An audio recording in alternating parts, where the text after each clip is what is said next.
पहले जैसे अपना भलाई चलता राजा छवि सब करी पहले जैसे अपना भलाई चलता तनी हट के सोते देहिया के दवाई चलता जवन चाही सुइया ओही के दवाई चलता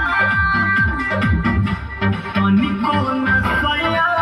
ढीला है चलता मान जाना तनी हट के सोते देहिया के दवाई चलता जवन चाही सुइया ओही के दवाई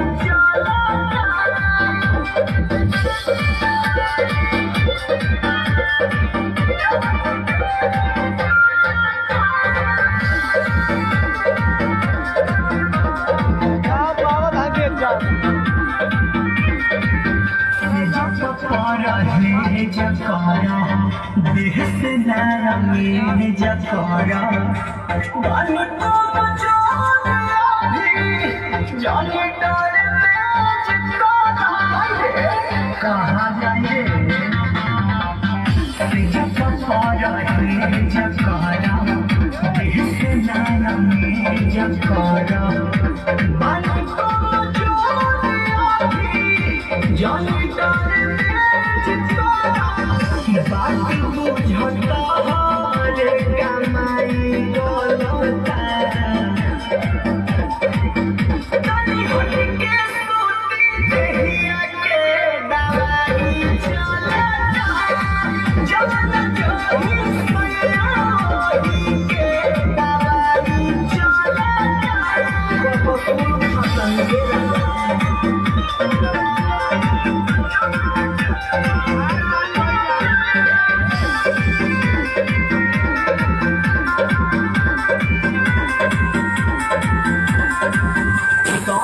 जानी जारिया हो खींच जानी साड़िया हो बोलो बिल्कुल पानी जानी करो बारिया दिया हो मंजा जानी जारिया हो खींच जानी साड़िया हो बोलो बिल्कुल पानी जानी करो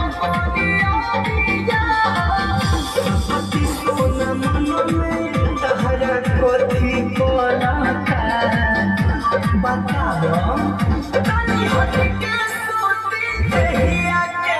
दवाई चलता जवन चाही सुइया ओही के दवाई चलता कहाँ रिएक्शन कर दी।